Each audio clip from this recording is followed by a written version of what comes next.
One more for now.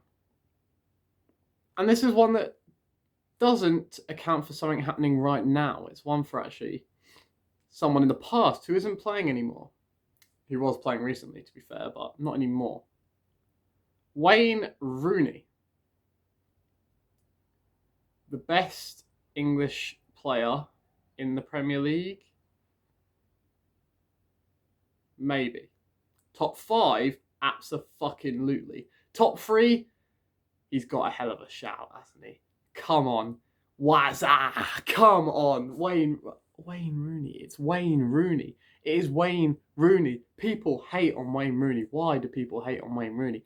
The man was incredible. Sure, at the age of 30, he had the same physical ability as your 59-year-old uncle who's had 2 kids, a divorced wife, and probably a drinking problem. But hey, when he wasn't 30, fuck me, was he good.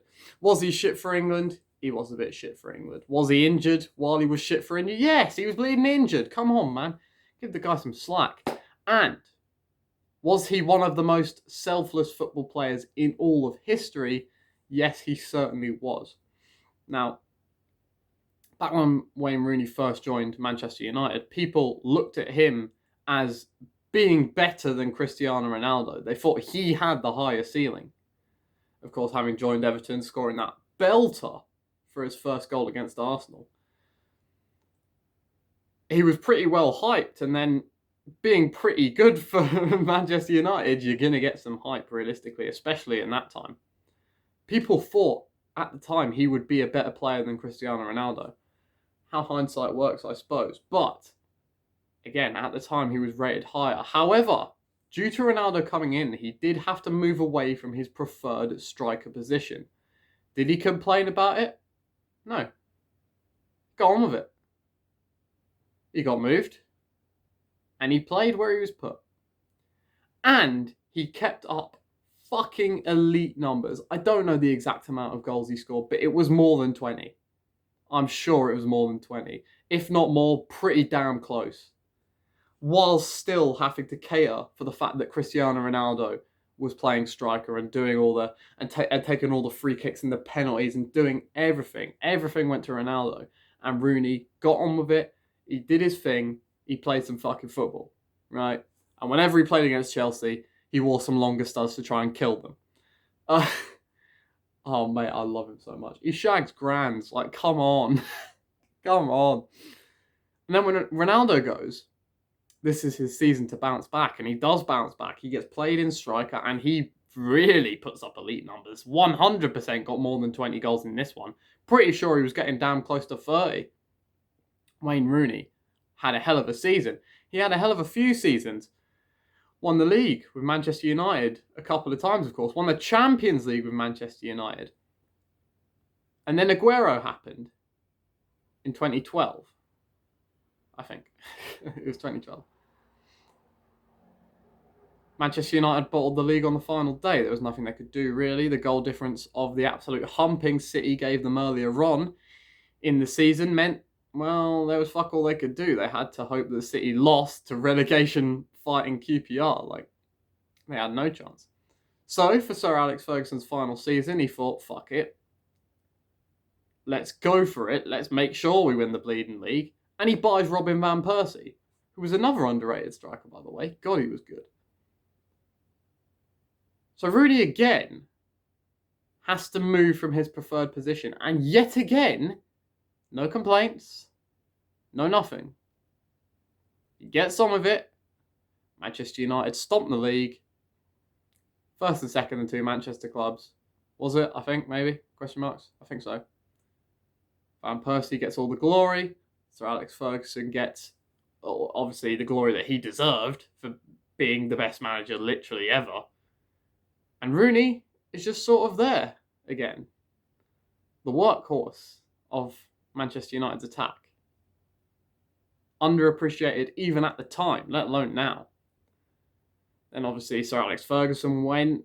Absolute roulette of Manchester United managers who realistically weren't actually that bad. They just got sacked a little bit sooner than they should have to have maybe reached their actual heights at the club. But he stays. He's always consistent up until 30, his legs practically just say, fuck you, and give up on him. So he has to drop back into a bit of a centre mid role, and he actually ends up going back to Everton, where he made his start, playing with them. Was still iconic at Everton, scored a halfway line goal, scored against City, scored all sorts with Everton, right? Goes to, who's it, DC United, I think? There's an iconic clip of him from DC United as well, where he runs like the length of the pitch, uses all the energy that he's apparently been storing up for the last couple of years to run the length of the pitch and make sure they don't concede from a counter-attack. It's about all he did there, to be fair. I mean, obviously he stood out in the MLS because everyone in the MLS is shit, but it's like if he played in the WSL, obviously he's going to be good. Comes back to England with Derby County. Scores a lovely free kick on his debut. I'm pretty sure it was. I'm almost certain it was. And is now manager. He was player manager. He's now full-on manager. And he's making attempts to take them out of the relegation zone, having started the season being demoted of points. There are only a couple of wins, a couple of results going their way from being out of the relegation zone. They started with like minus 20 points. So there must be something in that head of his. Not much, to be fair, but there must be something there. And yet people still don't give him any rating at all. And it's something I will never understand. He's one of the best English players to grace the Premier League. Absolutely top 5. My top 5. You know what? Let's do that while we're here. Right, here we go. Frank Lampard, I'm a Chelsea fan, number 1. Although realistically it should be Gerrard. Number 2, Steven Gerrard. Number 3, John Terry. Number 4, Wayne Rooney. And number 5 would have to be Paul Scholes, I think. Yeah, I don't rate Scholes. But he's top 5, and you cannot dispute that, I don't think. I don't think you can dispute that top 5 that I've just said at being the best English players in the Premier League, unless you want to slip Rio Ferdinand in there, but he doesn't get in there. He's not even close in my books. Top 5 English Premier League player ever.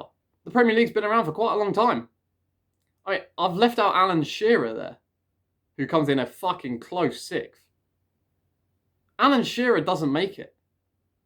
Actually, I might put him in over Scholes, to be fair, but you know what I mean. He's in there, and yet he gets nothing. He gets no credit. Sure, he fucked about with Manchester United to get a better contract once or twice, but who doesn't? He stayed with you for 13 years, lads. One of your most loyal servants. I'm pretty sure he's the captain for a solid amount. And yet still no one likes him. Why does everyone hate Wayne Rooney? And you know what? I hope Derby stay in the Championship. Because then I hope he'll become a brilliant manager. And maybe people won't slag him off as much. Fuck you. See you later.